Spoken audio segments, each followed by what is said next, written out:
ये जो है डायरी है डॉक्टर रामजीलाल हुड्डा द्वारा लिखी हुई। इसके 284 नंबर पेज पर 30 अप्रैल 1937 को ये लिखा गया है कि मातूराम जी ने एक पत्र लिखा डॉक्टर रामजीलाल हुड्डा जी को कि रणबीर सिंह हुड्डा को बायहू कोरकुरुक डीएवी कॉलेज लाहौर में पास कराया जाए। अगर ये पुस्तक ठीक है तो ये जो लोग दावे कर रहे हैं ये गलत है, और ये पुस्तक गलत है तो भूपेंद्र सिंह हुड्डा ने इस पुस्तक के लेखक पर कार्रवाई क्यों नहीं की? 10 साल मुख्यमंत्री रहे, उनके पिता पर एक इतना बड़ा आरोप लगा है, संविधान निर्माताओं की सूची में उनका नाम है। अगर इस बात में सच्चाई नहीं है तो भूपेंद्र सिंह हुड्डा या उनके परिवार के किसी व्यक्ति ने इस किताब के लेखक पर या इस डायरी को जिसने कंपाइल किया है या प्रिंट किया है उस व्यक्ति पर कार्रवाई की मांग क्यों नहीं हुई? हरियाणा में अगर सबसे ज़्यादा चर्चित कोई विषय है वो है राजनीति, और राजनीति में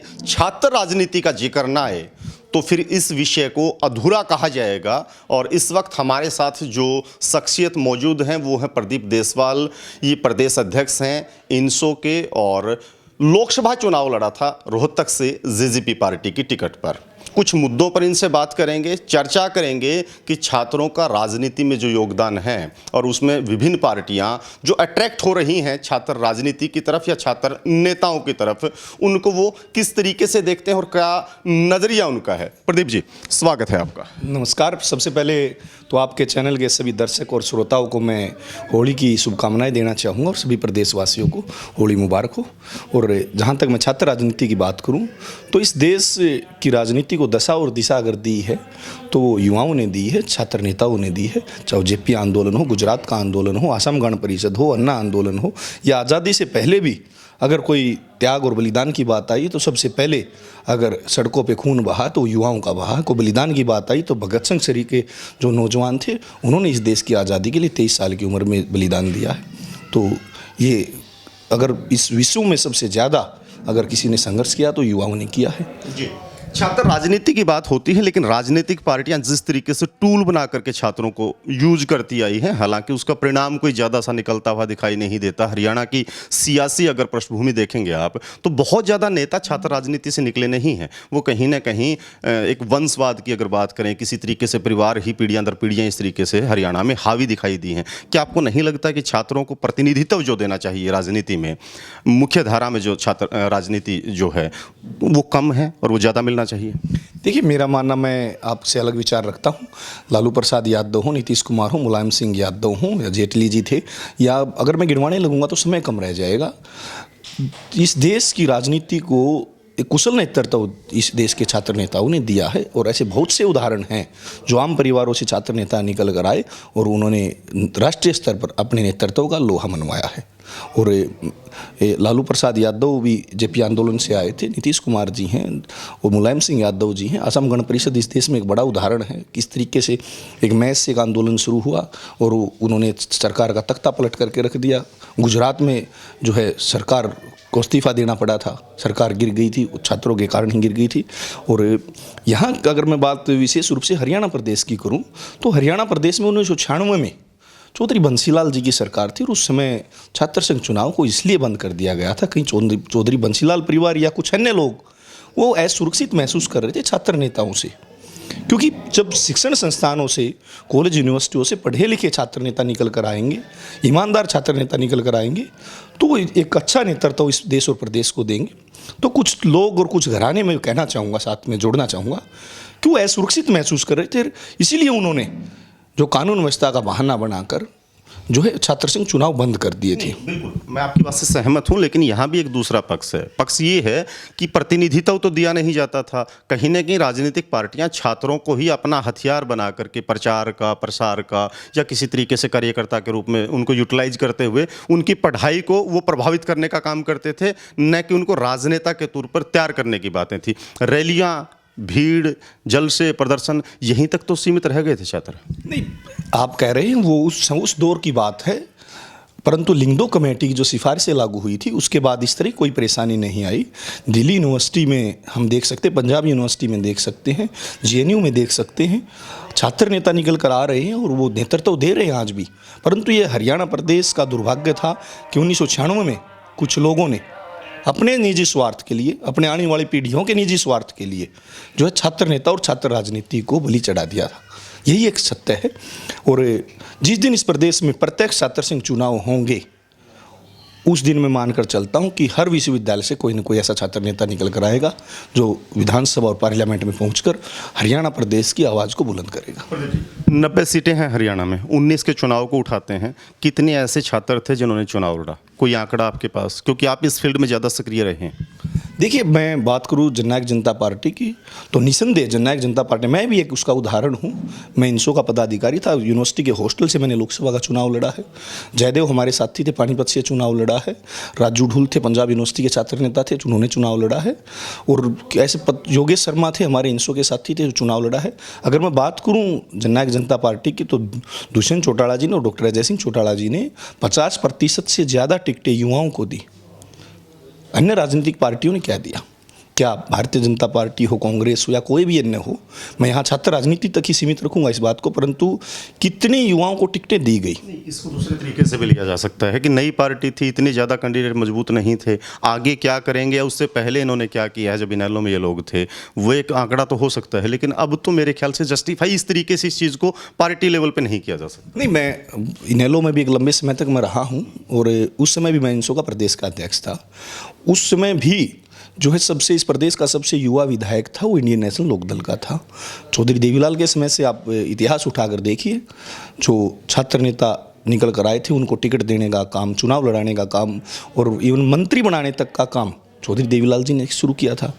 छात्र नेताओं को छात्र संघ चुनाव ही, जब छात्र संघ चुनाव इमरजेंसी का बहाना बनाकर बंद कर दिए गए थे, उस समय चौधरी देवीलाल ही ऐसी शख्सियत थे जिन्होंने छात्र संघ चुनाव की वकालत की। और न केवल हरियाणा प्रदेश में बल्कि उत्तर प्रदेश और बिहार सरीखे राज्यों में भी छात्र संघ चुनाव बहाल कराने के लिए वहाँ के जो नेता थे उनसे जो है बात करके छात्र संघ चुनाव को प्रत्यक्ष छात्र संघ चुनाव बहाल कराए थे, क्योंकि वो समझते थे कि जब तक युवा छात्र राजनीति के माध्यम से मुख्य धारा की राजनीति में नहीं आएगा, विश्व के सबसे बड़े लोकतंत्र में युवाओं की भूमिका नहीं होगी, तो इस देश और प्रदेश को कुशल नेतृत्व कैसे मिलेगा? जी, छात्रों और छात्रों की पढ़ाई की अगर बात करें तो हुड्डा साहब बिल्कुल दावा लगातार करते हैं कि उन्होंने अपने कार्यकाल में सबसे ज़्यादा स्कूल दिए हैं, सबसे ज़्यादा कॉलेजेस दिए हैं, यूनिवर्सिटीज़ दी हैं। आप रोहतक में बेस हैं, रोहतक से वो भी हैं, क्या उन तमाम चीज़ों को यहाँ रोहतक में देखते हैं? क्योंकि पूरे हरियाणा को लगता है कि सबसे ज़्यादा विकास है वो हुड्डा साहब ने रोहतक और उसके आसपास के एरिया में किया है।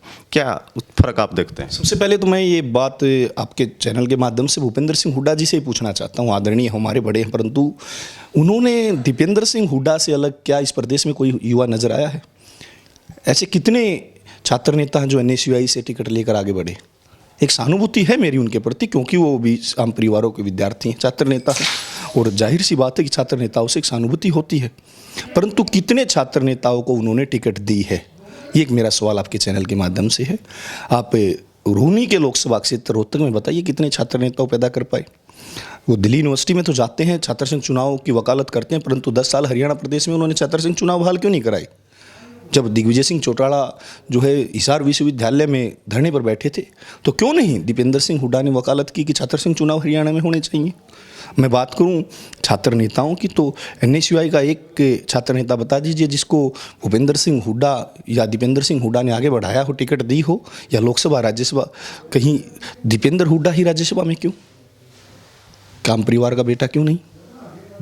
मैं तो एक भी, और रही बात एजुकेशन की, आपने एजुकेशन की बात की तो उसका भी जवाब देना चाहूँगा कि हरियाणा प्रदेश में अगर शिक्षा का बंटाधार किसी ने किया तो भूपेंद्र सिंह हुड्डा ने किया। डिस्टेंस एजुकेशन के नाम पर 6800 दुकानें खोली गई थी, जो कि विधानसभा में मुद्दा गया। MDU से इंसो के साथियों ने मुद्दा उठाया था, RTI लगाकर इस मुद्दे को जो लेकर आए थे वो साथी, और उसमें मैं भी एक व्यक्ति था। और विधानसभा में ये मुद्दा गया, राज्यपाल महोदय के पास ये मुद्दा गया, और हरियाणा प्रदेश में 2 साल के लिए डिस्टेंस एजुकेशन बंद करनी पड़ी थी। इतनी दुकानें भूपेंद्र सिंह हुड्डा ने खोल रखी थी। यहीं अगर हम बात करें महर्षि दयानंद विश्वविद्यालय की ज़मीन को बेचने का काम किसी ने किया तो वो शख्स भूपेंद्र सिंह हुड्डा है।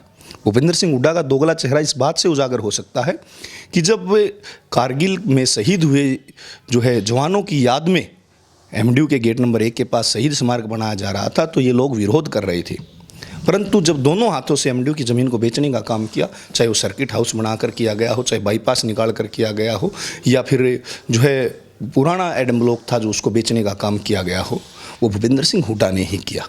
बेचने का किस तरीके से थोड़ा जस्टिफाई कर पाए इस चीज़ को? जो है यूनिवर्सिटी कॉलेज को तोड़ दिया गया।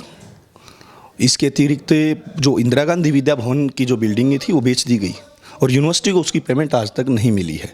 यूनिवर्सिटी की ज़मीन के अंदर से एक रोड निकाला गया, परंतु उसके बदले में ना पैसा मिला ना बदले में ज़मीन मिली।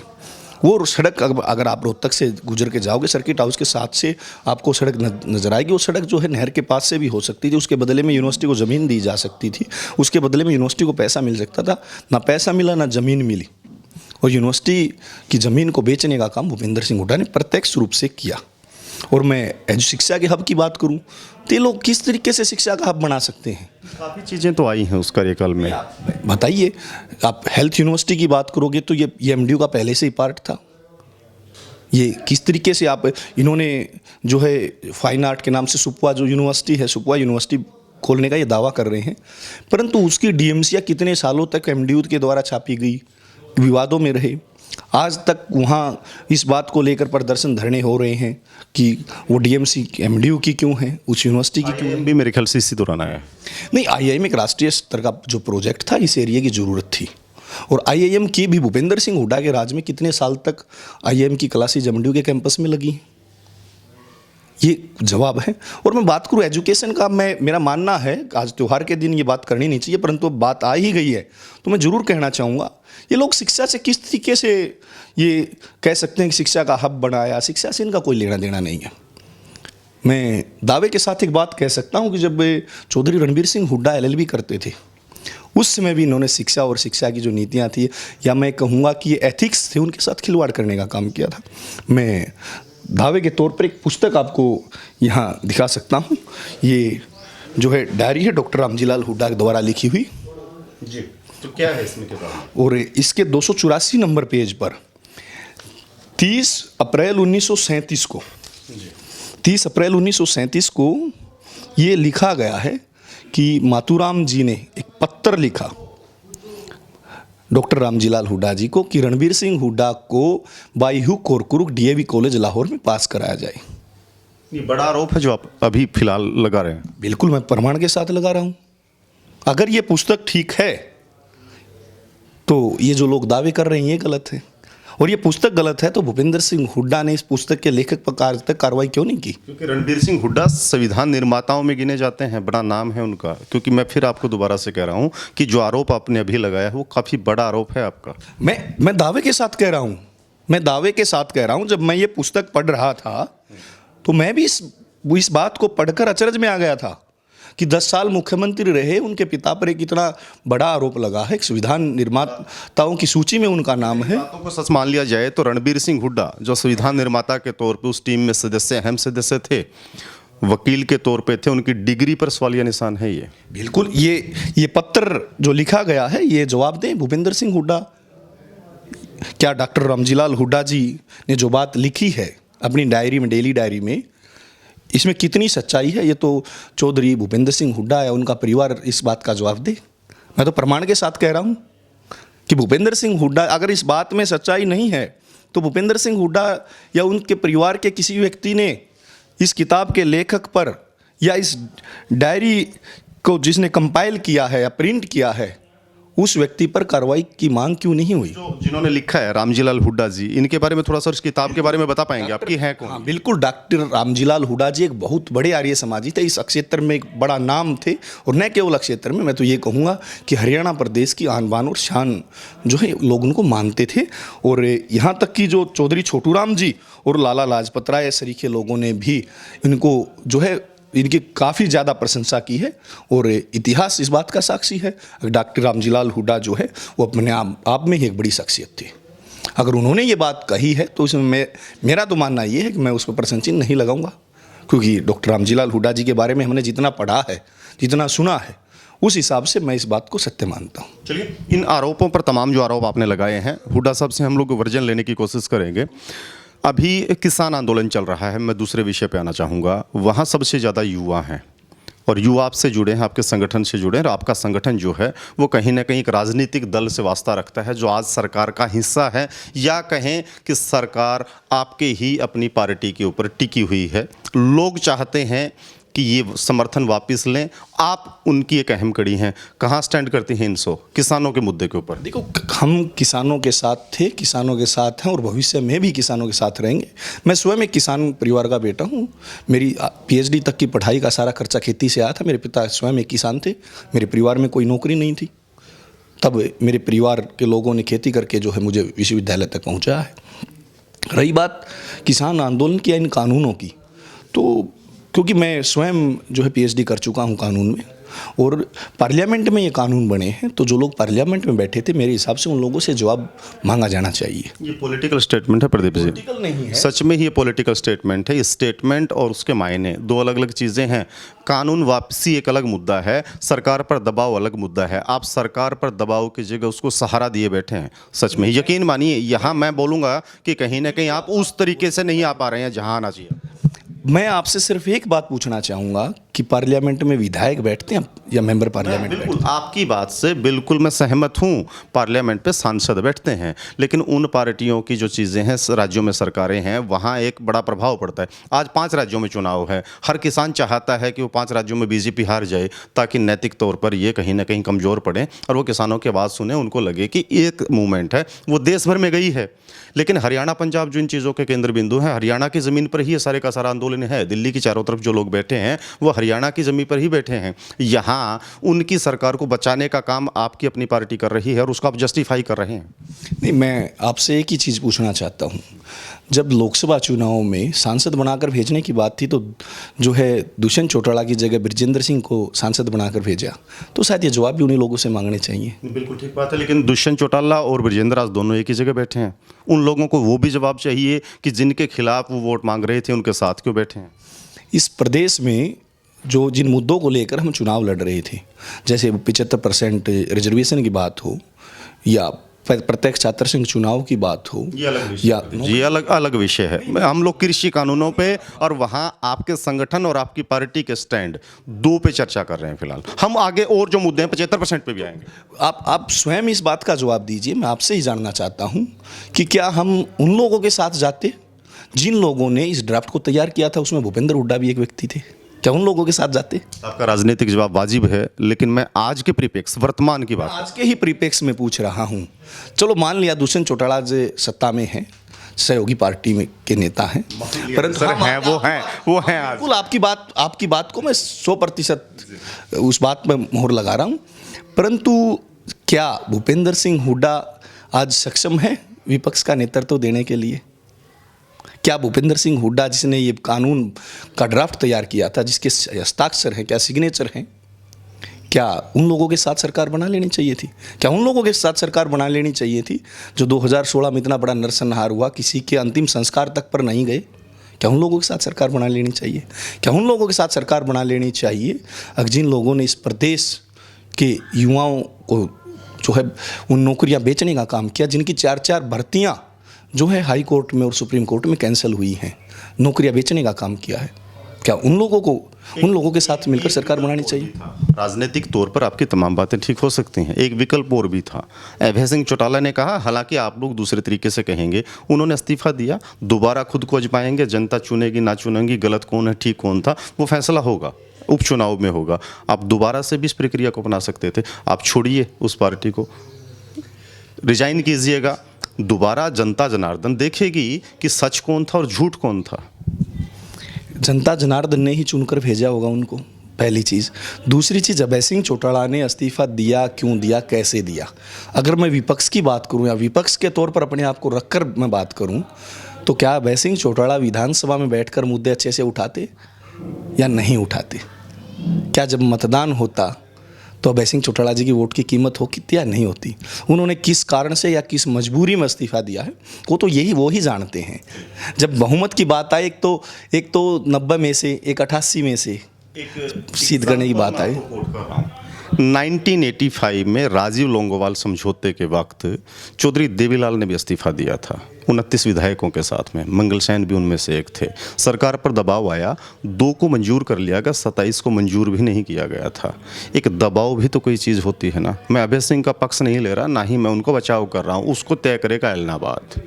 ठीक है, क्या और चीज़ें नहीं हैं? आप सोचते हैं कि सड़क पर प्रदर्शन करने से सरकार पे दबाव आता है, जब इतने मास लेवल पर विधायक जाएंगे, क्या सरकार प्रेशर में नहीं आएंगी? जनता जनार्दन उनको नहीं देखेंगे? और मैं परिणाम बताता हूँ, 85 के उस इस्तीफे का परिणाम ये आया कि 87 में चौधरी देवीलाल 85 सीटों के साथ वापसी करके आए थे। क्या दुष्यंत, जिसको युवा देवीलाल बोला जा रहा है, आप लोग उसी तरीके से महिमा मंडित करते हैं, क्या उनके पास एक मौका नहीं था? क्या दुष्यंत को नहीं पता कि वो किसी गली से नहीं गुजर सकते, रोड से नहीं जा सकते हैं? आज मैं बीजेपी की भी बात कर रहा हूँ, वो भी नहीं जा पा रहे हैं। आज उनका विरोध ऐसा है कि उनको अपने हलके में घुसे हुए बहुत दिन हो गए हैं। हरियाणा के उन एरिया में वो जाते हैं जहाँ आंदोलन कहीं ना कहीं थोड़ा सा कमज़ोर है, बाकी जगह उनको जाना दुबर हो गया है। क्या ये टेम्परामेंट जो लोगों का है वो समझ में सियासी लोगों को नहीं आता है? आपकी पार्टी और आपके नेताओं को समझ में नहीं आता है?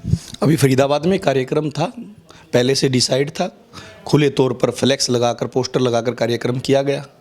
कार्यक्रम सफल हुआ, दुष्यंत चौटाला जी ही उसमें मुख्य अतिथि थे। और मैं बात करूं तो विरोध करने वाले वहाँ कौन लोग थे? विरोध करने वाले जो विरोध कार्यक्रम, ऐसा ही कार्यक्रम सिरसा, फतेहाबाद, हिसार, जींद, कैथल, कुरुक्षेत्र, यहाँ क्यों नहीं होते हैं? ये भिवानी, दादरी जाएं, नैना चौटाला को कितना वक्त हो गया अपने हलके में जाए हुए? कार्यक्रमों में जाते हैं, दुख सुख में लोगों के शामिल होते हैं। आज भी सिरसा में जो है पूरा चौटाला परिवार जो है एक साथ है, होली मिलन समारोह में वहाँ हैं सभी कार्यकर्ता। कि मतलब लोगों से ज़्यादा पुलिस और फोर्स होगी, एक एक आदमी को फिल्टर करके आने दिया जाएगा। सर कितना मतलब ब्रिटिश काल में भी मेरे ख्याल से प्रदीप जी नहीं हुआ होगा। नहीं, ऐसा मैं इस बात से बिल्कुल सहमत नहीं हूँ। मैं फरीदाबाद का दोबारा मैं जिक्र करना चाहूँगा।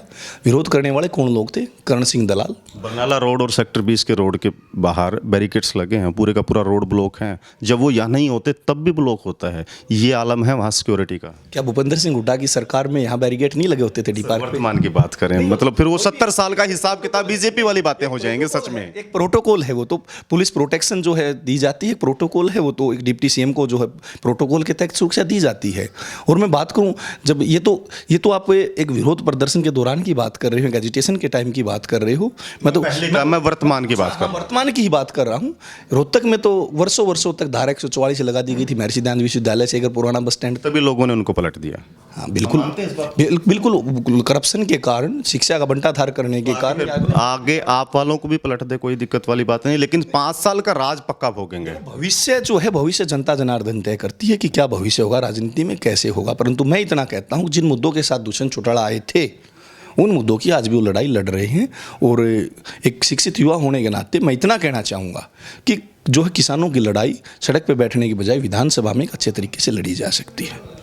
वो दुष्यंत चौटाला किसानों का वकील बनकर, चाहे केंद्र के नेताओं से बातचीत करने की कोई बात हो, आप एक कमी गिनवाइए दुष्यंत चौटाला जी की परत से। सर सच में ही मैंने काफ़ी गिनवाई कि जो लोगों की भावनाओं को बीजेपी के खिलाफ वो कैस करके गए थे, उसी बीजेपी के जाकर के पाले में बैठे। पूरी सरकार में या पूरी विधानसभा में शायद दुष्यंत चौटाला ही एक ऐसे व्यक्ति हैं जो खुले तौर पर खुला दरबार लगाकर लोगों की समस्याएं सुन रहे हैं, अब अधिकारियों को फ़ोन कर रहे हैं, डायरेक्शन दे रहे हैं, या लोगों के जो हर रोज़ की जो समस्याएं हैं उनका समाधान कर रहे हैं। शायद ही कोई ऐसा दिन फेसबुक पर आप देख सकते हैं हर रोज़, या खुद स्वयं जाकर देख सकते हैं कि हज़ारों की संख्या में लोग जाते हैं उनके। आखिरी सवाल, उसके बाद आगे बढ़ेंगे। लोगों से आप मिलते हैं, दुष्यंत जी तो नहीं मिलते हैं, इसमें कोई दो राय नहीं, वो अपनी एक जगह बैठे हैं, उनको अपना डर है कि कहीं ना कहीं विरोध हो जाएगा, बट आप लोगों के बीच में रहते हैं। जिन लोगों के बीच में आपने उनके लिए लड़ाइयाँ लड़ी थी, क्या वो गालियाँ वालियाँ नहीं देते? आज के में ट्रोल नहीं करते हैं, बोलते नहीं है कि क्या किस तरीके से आपका नेता है? क्या स्थिति, वर्तमान की स्थिति क्या है? पहली चीज़ तो मैं एक ही लाइन में एक जवाब देना चाहूँगा कि आप कभी भी जाकर चैलेंज के साथ कह सकता हूँ, दुष्यंत चौटाला खुले में बैठते हैं, बीच में कोई बैरिकेड या कोई ग्रिल नहीं होती भूपेंद्र हुड्डा परिवार की तरह। और दूसरी चीज़, अब भी मैं, अब आप पहुँचे उससे पहले मैं अपने साथियों के बीच में होली खेल रहा था, पब्लिकली था, ना मुझे कोई पुलिस प्रोटेक्शन की जरूरत है। मैं वही कह रहा हूँ। लेकिन फील तो करते होंगे, डिफरेंस तो आता है, दूसरी निगाहों से आदमी तो देखता है। आप मेरे साथ चलिए, शहर जो है भूपेंद्र हुड्डा इसको अपना गढ़ मानते हैं, चलो डी पार्क पे चलते हैं, भूपेंद्र हुड्डा के मकान के सामने ही चलते हैं। क्या लोगों के व्यवहार में हमारे प्रति कोई बदलाव आया है? मैं तो, मेरी गाड़ी भी हरी है, झंडी भी लगा के रखता हूँ, शायद एक दिन भी इस गाड़ी से झंडी नहीं उतरी। कहीं भी जाता हूँ इस गाड़ी के माध्यम से जाता हूँ, या फिर मैं पैदल जाता हूँ तो अकेले जाता हूँ। मेरे साथ तो कोई इस तरह की घटना नहीं हुई, क्योंकि हमने भी विरोध किए हैं, लोकतांत्रिक तरीके से किए हैं। यहाँ भूपेंद्र हुड्डा को भी झंडे दिखाए हैं हमने, दीपेंद्र सिंह हुड्डा को भी रास्ता रोककर सवाल पूछे हैं उनसे, और लोकतांत्रिक तरीके से ही पूछे हैं। परंतु लोकतंत्र में विरोध करना जो है वो राइट है हर व्यक्ति का। किसान जो कर रहे हैं वो अपने अधिकार का प्रयोग कर रहे हैं, संविधान ने उनको अधिकार दे रखा है प्रदर्शन करने का, वो करेंगे, ये उनका अधिकार है, करना चाहिए। अगर उनको कहीं ये एहसास है कि कहीं कुछ गलत हो रहा है तो उनको अधिकार है कि वो प्रोटेस्ट करेंगे। परंतु जहाँ तक आप बात कर रहे हैं तो मेरे को तो एक दिन भी ये एहसास नहीं हुआ है अपने साथियों के बीच में जाकर या हम लोगों के बीच में जाकर, क्योंकि हम अच्छे तरीके से उन लोगों की समस्याओं को रखते हैं, मुद्दों को रखते हैं। पिछले ही महीने हमने लगातार 3 बड़े प्रोटेस्ट किए, उसमें हज़ारों की संख्या में विद्यार्थी आए। अपनी ही सरकार में भी प्रोटेस्ट करना पड़ता है, इसका मतलब चीज़ें ठीक नहीं हुई हैं। छात्र राजनीति में आप अपनी सरकार की बात कर रहे हैं। डॉक्टर अजय सिंह चौटाला जी ने हमें ये शिक्षा दी, उनकी उंगली पकड़कर हमने छात्र राजनीति शुरू की थी। तो और चौधरी देवीलाल जी भी कहते थे कि अपने अधिकार के लिए लड़ना पड़े, तो हम लड़ने के लिए तैयार हैं। और इनसो जो अपनी जिम्मेवारी को निभा रही है। क्या हर रोज़ हम चंडीगढ़ से कोई फ़ोन कराकर विद्यार्थियों की समस्याओं का समाधान का हम सक्षम हैं प्रशासन को झुकाकर, कुलपतियों को झुकाकर अपनी मांगें मनवाने के लिए? वीसीज को पता लग ही गया होगा कि प्रदीप देसवाल और ये इनसो कौन है। मेरे ख्याल से फ़ोन की ज़रूरत नहीं पड़ते होंगे। हम एक छात्र राजनीति में हम उस स्टेज पर छात्र राजनीति को लेकर जाने का सपना है हमारा कि आम विद्यार्थी जाए, उसे किसी जो है दरबार से फ़ोन कराने की ज़रूरत ही ना पड़े। छात्र शक्ति मजबूत हो, छात्र सक्षम हो अपनी मांगें मनवाने के लिए, कुलपति को झुकाकर अपनी मांगें मनवाए, उनको भी एहसास हो युवाओं की शक्ति का। जी। और 2 बाई इलेक्शन है, कालका का और एलनाबाद का। कालका को छोड़ देते हैं, एलनाबाद पे ज़्यादा फोकस इस वजह से है कि उनका अपना होम डिस्ट्रिक्ट है।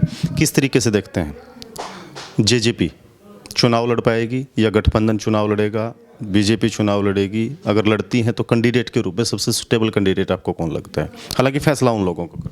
देखिए, बिल्कुल चुनाव लड़ेंगे और पूरे जोर शोर के साथ चुनाव लड़ेंगे। न केवल लड़ेंगे बल्कि इस उपचुनाव के परिणाम ये तय कर देंगे कि दुष्यंत चौटाला ठीक हैं, उनकी नीतियां ठीक हैं, वो किसानों के साथ साथ हर वर्ग की लड़ाई लड़ने में सक्षम हैं। इसके परिणाम जब आएंगे तो ये बात तय हो जाएगी अपने आप।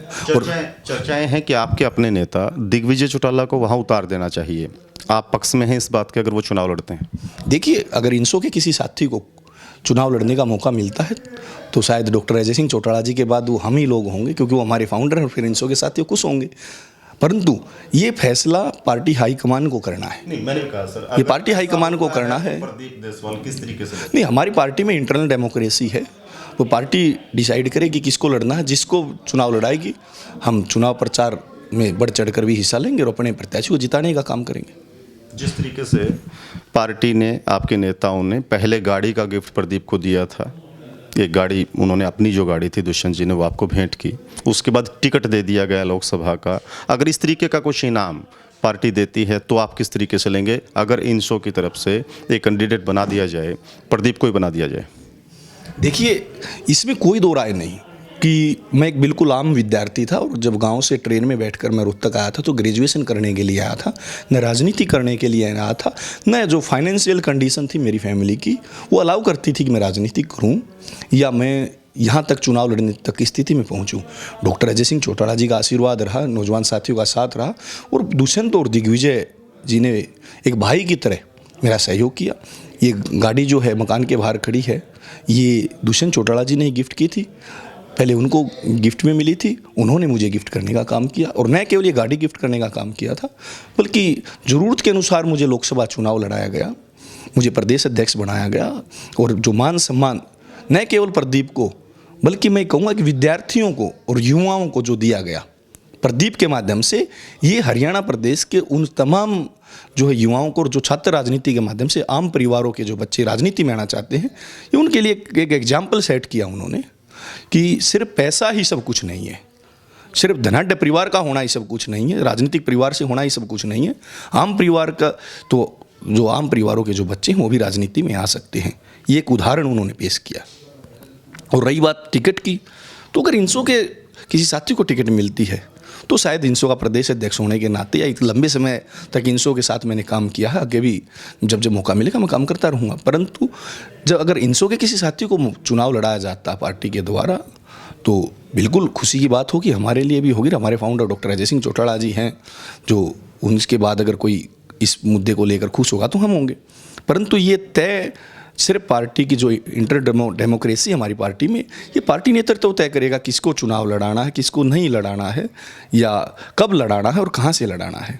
ये तो पार्टी के शीर्ष नेतृत्व जो है वो डिसाइड करेगा। जिसको भी टिकट देकर चुनाव लड़ाएंगे, हम डंके की चोट पर चुनाव भी लड़ेंगे, चुनाव प्रचार भी करेंगे और सीट को निकाल कर जो है अपने प्रत्याशी को जिताने का काम भी करेंगे। बहुत बहुत शुक्रिया सर आपका। तो ये प्रदीप देसवाल थे, प्रदेश अध्यक्ष हैं इनसो के। खुल करके बेबाक तरीके से काफ़ी मुद्दों पर बातचीत हुई है और इसमें एक जो बड़ी बात निकल करके सामने आई है, आरोप आया है पूर्व मुख्यमंत्री भूपेंद्र सिंह हुड्डा के पिता की डिग्री को लेकर के एक सवालिया निशान खड़े हुए हैं।